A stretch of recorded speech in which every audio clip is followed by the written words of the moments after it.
बड़ी पुरानी कहावत है कि कांख में लड़का और नगर ढूंढुआ, कस्तूरी कुंडल बसे और मृग ढूंढे वन माहे। बोले क्या मतलब? मैंने कहा हमारे तेज प्रताप जी सैकड़ों लोगों को प्रतिवर्ष सैकड़ों लोगों को वृंदावन ले जाते हैं। तो मैंने कहा एक बार आकर के जरा वृंदावन की छटा का अवलोकन करो प्यारे, गदगद हो जाओगे देवताओं, गदगद हो जाओगे। लेकिन रूप वो लेकर के जाना, कौन सा जो कथाओं में कहा जाता है, वो चश्मा लगा करके जाना वृंदावन। केवल ऐसा नहीं कि ऐश मौज करने जा रहे हैं, अय्याशियां करने जा रहे हैं। चश्मा ये वैष्णव वाला चश्मा लगा होना चाहिए है? अगर चश्मा हरा लगा है तो सूखी घास भी हरी हरी दिखती है? अगर ठाकुर जी के प्रेम का चश्मा लगा है मेरे प्यारे, तो उस वृंदावन में उसके कण कण में आपको श्री प्रिया प्रीतम का दर्शन होगा। और हुआ भी है?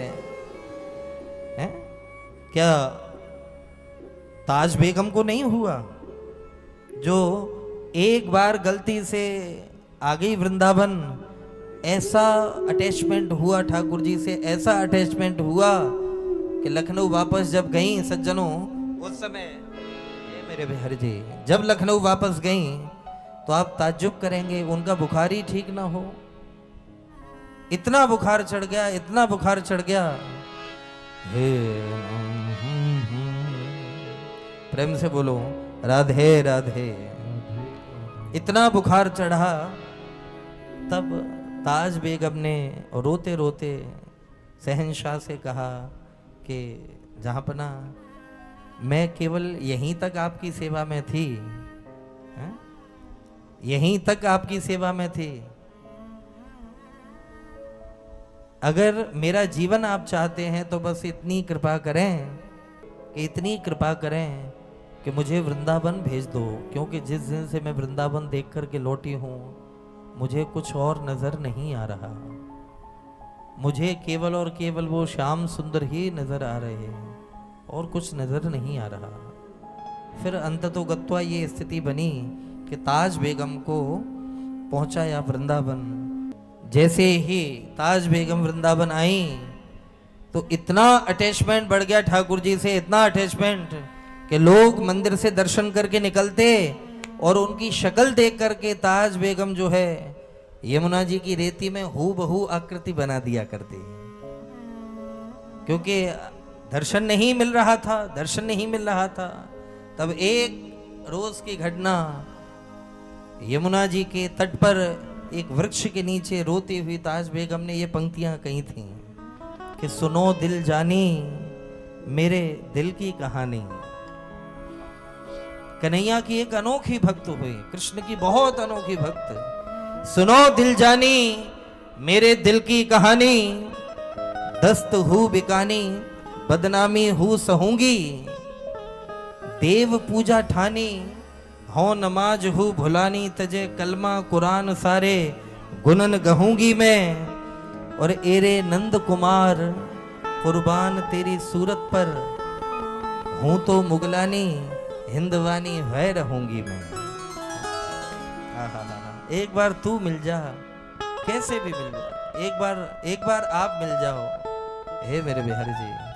और प्रमाण है कि उस ताज बेगम को यमुना जी के किनारे ही साक्षात ठाकुर जी का दर्शन प्राप्त हुआ, साक्षात दर्शन प्राप्त हुआ। प्रेम से बोलो राधे राधे राधे राधे। तो प्यारे, हम बार बार वही बात कह रहे, जाहे लगन लगी घन श्याम की, बात इतनी सी है। इसलिए हम हमेशा ये बात कहते हैं प्यारे कि प्रेम किसी की रियासत नहीं होती। थोड़ा शब्दों पे ध्यान दें प्यारे, कि प्रेम किसी की रियासत नहीं होती और ये भक्ति किसी की अमानत नहीं होती। जरा संभल के कदम रखना बिहारी जी की सल्तनत में, क्योंकि वहां से फिर किसी की जमानत नहीं होती। ये अनोखा ऐसा दरबार है।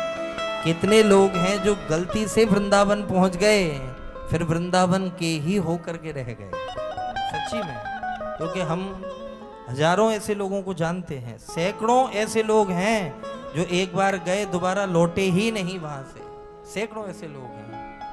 अच्छा मुकेश जी, ईमानदारी से, भीम भैया थोड़ा ध्यान से, कुछ तो बात हो गई वहां पर। जब ये पूरा विश्व दीवाना हुआ घूम रहा है, आज आप जाकर के देखें 24 घंटे पूरे विश्व का आदमी मौजूद होता है वृंदावन में। वहां क्या कोई पैसा थोड़ी लुटा रहा है।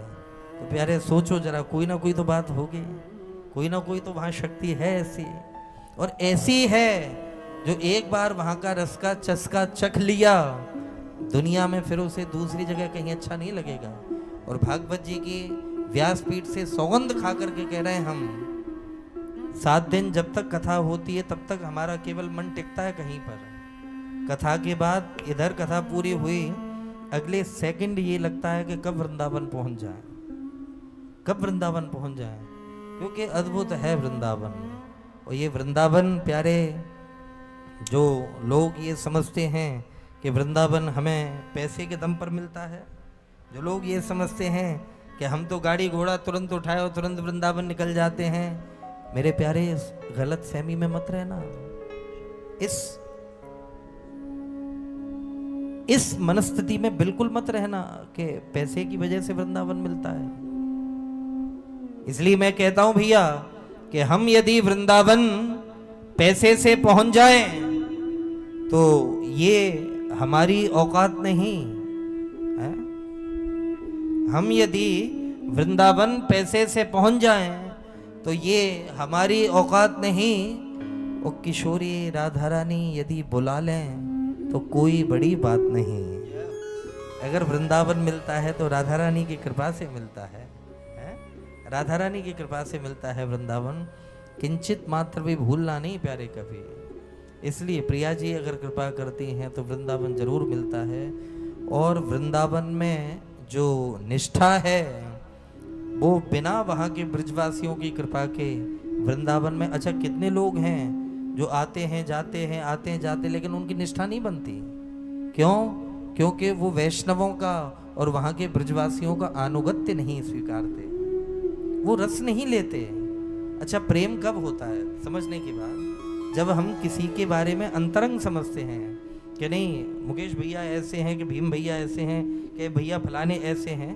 जब हमें स्वभाव के बारे में धीरे धीरे पता चलता है, उनके गुणों के बारे में जब हमें पता चलता है, तब ही ना प्रेम होता है। यदि बुरा सुनेंगे तो क्या होगा, नफरत हो जाएगी, और बहुत अच्छा सुनेंगे तो क्या होगा, तो प्रेम हो जाएगा प्यारे। इसी का नाम कथा है। कथा कोई जादू नहीं है भैया। ये 7 दिन तक कथा वास्तविकता में श्री कृष्ण और श्री लाली जी के बारे में बताती है। और वो प्रेम जब श्रोताओं के हृदय में जागृत होता है, उसी को भक्ति कहते हैं, है ना, उसी को भक्ति कहते हैं।